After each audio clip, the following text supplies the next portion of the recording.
बिस्मिल्लाहिर्रहमानिर्रहीम। अस्सलाम वालेकुम नाज़रीन। प्रोग्राम क्लिनिक ऑनलाइन के साथ आपका मेज़बान डॉक्टर शहजाद हसन मामूल हासिल खिदमत है। एक नए प्रोग्राम, एक नए मौजू और एक नए मेहमान के साथ। नाज़रीन, एक बात में दो राय तो हो ही नहीं सकती, वो ये है कि दुश्मन से कभी अच्छाई की तवक्को तो रखो ही नहीं। दुश्मन तो हमेशा आपसे दुश्मनी ही करेगा। सामने से भी वार कर सकता है, पीछे से भी कर सकता है, साइड से भी कर सकता है।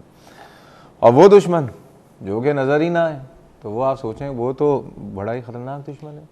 आपको पता ही नहीं चल रहा और आपके पीछे वो आपको छुरा भी मार सकता है, टीटी भी चला सकता है, फिर फ्लैश एंड कोफ से भी फायर कर सकता है, कुछ भी कर सकता है, कहीं ना कहीं तो आपकी बुराई भी कर सकता है।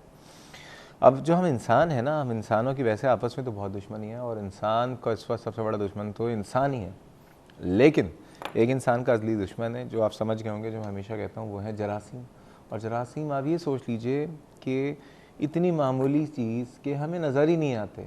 या तो चलें एक आदमी है, उसकी दुश्मनी है, वो 5 फीट, 5.5 फीट, 6 फीट का होगा, नज़र तो आ रहा है कि पता है कि वो क्या कर सकता है, किस स्टेटस का है। वो जरासीम जो कि नज़र ही नहीं आ रहा और हर वक्त हर जगह पे हमारे साथ मौजूद हैं और इंसान को अपनी दुश्मनी में ऐसा इंसान का हशर जो है ना ख़राब कर देता है कि या तो माजूर कर देता है, बीमार कर देता है, या फिर इंसान की जान भी ले लेता है। बेशुमार आप अगर देखें जरासीम जो हैं उसमें वायरस भी हैं, बैक्टीरिया भी हैं, प्रोटोजवास भी हैं, फंगस भी हैं, बेशुमार हैं। मतलब इतने कुछ तो मेडिकल साइंसेस ने जो है ना बड़ी मेहनत के बाद, रिसर्च के बाद पता चल गया, और बहुत से तो अभी तक शायद पता भी नहीं चले होंगे। लेकिन इसके लिए तरीक़ा ये निकाला गया साइंटिस्ट ने कि जब इंसान इस दुनिया में आया, और जब दुनिया में इंसान एक आता है बच्चे की सूरत में, तो उसकी जो क़ुव्वत मुदाफ़ियत होती है, जो अपना तहफ़्फ़ुज़ होता है, वो बहुत कम होता है, बहुत ही ना होने के बराबर होता है। तो उसके लिए फिर प्रोटेक्शन के लिए इम्यूनाइजेशन प्रोग्राम रखा गया ताकि बच्चे को या इंसान को जो है शुरू से ही तहफ़्फ़ुज़ मिल जाए। अब इम्यूनाइजेशन प्रोग्राम पूरी दुनिया में राइज है और पाकिस्तान में भी। खुशकिस्मती की बात यह है, लेकिन उसके बावजूद दुनिया में बहुत सारी बीमारियों का ख़ात्मा हो चुका है पूरी दुनिया से। लेकिन हमारा मुल्क ऐसा है, हमारे मुल्क में तो आपको बताया ना, हर चीज़ फलती फैलती फूलती रहती है, जो आया रहे, कोई पूछने वाला नहीं है। इसी तरह हमारे यहाँ जरासीमों की भी माशाल्लाह कॉलोनीज़ हैं। अब मैं माशाल्लाह तो नहीं कह रहा, या ज़रा मजाक कह रहा हूँ, खैर। लेकिन अब सवाल ये पैदा होता है कि हमारी इम्यूनाइजेशन प्रोग्राम जो है, पहली बात, लोग उसको फॉलो क्यों नहीं करते? क्या लोगों को ये समझ अपनी औलाद से मोहब्बत नहीं है? मैं सिर्फ आज ये सवाल रखूँगा कि अगर इंसान को अपनी औलाद से मोहब्बत है तो वो उसके लिए वैक्सीन लगवाता है। क्या मोहब्बत की कमी? या अगर मोहब्बत है तो फिर अफोर्ड नहीं कर सकता, और अगर अफोर्ड नहीं कर सकता फिर तो फ्री के प्रोग्राम चल रहे हैं इम्यूनाइजेशन के, फिर क्या मसला होता है?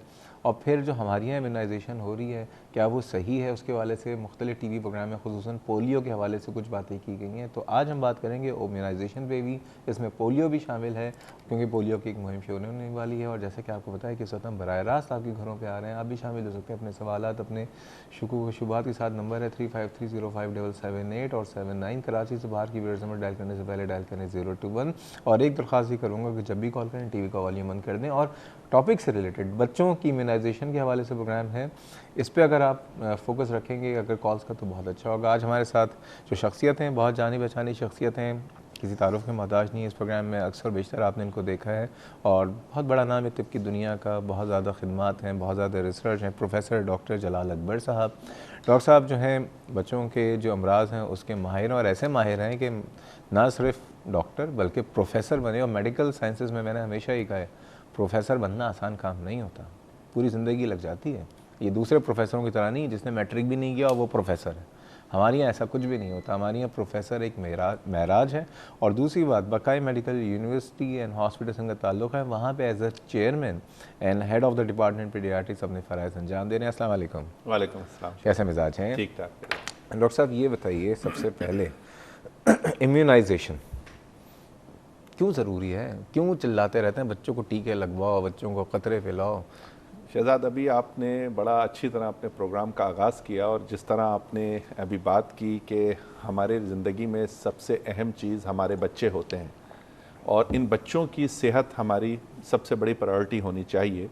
और इन बच्चों की सेहत को बरकरार रखने का एक सबसे अहम जो तरीक़ा है, माँ के दूध के बाद, जो हम कहते हैं पैदाइश के बाद माँ का दूध पिलाया जाए बच्चे को।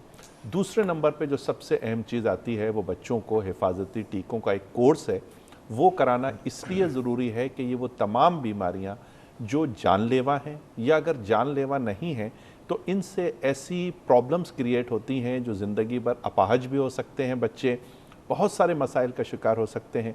और इनसे बचाव के लिए आपके लिए ये इम्यूनाइजेशन या वैक्सीनेशन प्रोग्राम हर हुकूमत, हर कंट्री मुतारिफ कराती है और इसका कंट्री में बहुत अहम रोल है और इसको फॉलो करना। अच्छा, पूरी दुनिया में इम्यूनाइजेशन जी जनाब, जितने पूरी प्रोग्राम्स दुनिया के अंदर इसको बहुत ज़्यादा अहमियत दी जाती है, बल्कि बहुत सी जगहों पर तो ये है कि आपको स्कूल में दाखिला नहीं मिलेगा अगर आपके बच्चे की इम्यूनाइजेशन प्रॉपर नहीं है। आपको जॉब के टाइम पे ये पूछा जा सकता है, आपको ट्रैवलिंग के टाइम पे ये पूछा जा सकता है, और कई जगह पर आपको इसके बेनिफिट्स भी दिए जाते हैं, इंकरेजमेंट भी की जाती है। तो इसको तकरीबन दुनिया के तमाम महज़ब ममालिक में बहुत ज़्यादा अहमियत दी जाती है। अच्छा, ये बताइए इम्यूनाइजेशन प्रोग्राम का थोड़ा सा मुझे हिफाजती टीकों का कोर्स जो होता है जी, ज़ाहिर बात है लोगों को याद भी नहीं रहता, और बहुत से लोग जिन्होंने शायद जिनके घर बच्चे जो हैं, बहुत से हमारे यहाँ ऐसा होता है कि घरों में पैदा हो गए, उनको वो लिटरेचर भी नहीं मिला होता। ये प्रोग्राम कब से शुरू होता है और किस एज तक ये प्रोग्राम चल रहा होता है बच्चों? देखें, ये एक ऐसी फील्ड है इम्यूनाइजेशन जिसमें बहुत ज़्यादा रिसर्च हो रही है और बहुत ज़्यादा नई नई वैक्सीन्स आ रही हैं। इसको हम कहते हैं हमारा EPI प्रोग्राम, या हमारे गवर्नमेंट का प्रोग्राम ऑफ इम्यूनाइजेशन है। ये बच्चे की पैदाइश के फ़ौरन बाद से शुरू किया जाता है और शुरू के 9 महीने तक बड़ी पाबंदी से एक शेड्यूल के तहत इन बच्चों को ये टीके लगाए जाते हैं, जिसमें तमाम ख़तरनाक बीमारियां, जिसमें TB है, पोलियो जिसका अभी आप जिक्र कर रहे थे, तशन्नुज है, काली खांसी है, खुन्नाक या डिप्थेरिया है, हेपेटाइटिस B है, नमूनिया है, गर्दन तोड़ बुखार है, खसरा है। ये वो तमाम बीमारियां जो तकरीबन दुनिया में बहुत सी जगहों से ख़त्म कर दी गई हैं, इनसे बचाव के वैक्सीन्स ये वो हैं जो मैं आपको बता रहा हूँ, जो एक मास प्रोग्राम में नॉर्मली यूज़ की जा रही हैं। इसके अलावा बहुत सी नई वैक्सीन्स भी आ गई हैं, जिसमें आपने देखा होगा रोटा वायरस या डायरिया की वैक्सीन है, चिकन पॉक्स की वैक्सीन है, टाइफॉइड की वैक्सीन है, हेपेटाइटिस A की वैक्सीन है, नमूनियाज की वैक्सीन है। तो वैक्सीन तो एक ऐसी चीज़ है जो इससे बेहतर तोहफा कोई नहीं हो सकता कि कोई माँ बाप अपनी औलाद को अगर कोई बहुत कीमती तोहफा देना चाह रहे हैं, तो मेरी एडवाइस तो यह है कि अपने बच्चे को जितनी अवेलेबल वैक्सीन हैं वो लगा के उन बीमारियों से अच्छा, बचाएं। इन वैक्सीन पे लड़ाई हो जाती है घरों में माँ बाप के दरमियान। हाँ, इतना छोटा सा बच्चा है, अभी 2 महीने पहले तो एक टीका लगवाया था, क्या है तुम उसको लेके जा रही हो, उसके सुई लगेगी, बच्चा रोएगा, तकलीफ होगी। तो ये बार बार क्यों लगवाते हैं? एक दफ़ा नहीं हो सकता कुछ? इस पे एक काम करते हैं, एक कॉलर हैं पहले, उनको शामिल करते हैं, फिर यही सवाल मैं आपसे कंटिन्यू करूंगा। मिसेज इरफान है हैदराबाद से।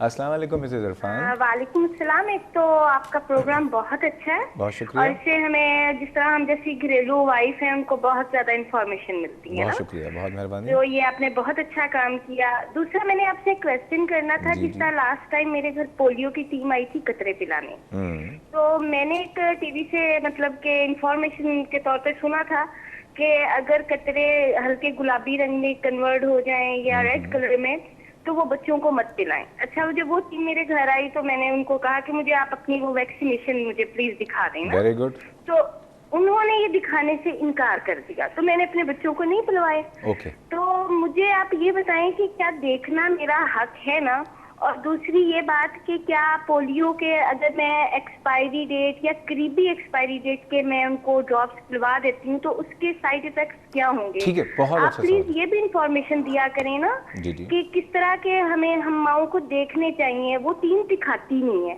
और प्लीज प्रोफेसर साहब से ये भी पूछिएगा कि ये जो कह रहे वैक्सीनेशन मतलब के चिकन पॉक्स वगैरह की, हर एक की अपनी अपनी मतलब के वो वैक्सीनेशन होती है, मगर उसके बावजूद जिस तरह मैंने अपने बच्चे को मम्स के करवाए थे, अपनी बेटी को, उसके बावजूद उसे मम्स हो गए थे। ठीक है, बहुत शुक्रिया, बहुत अच्छा सवाल था। पहली बात तो बड़ी खुशनसीब है कि आपके घर पे टीम आ गई।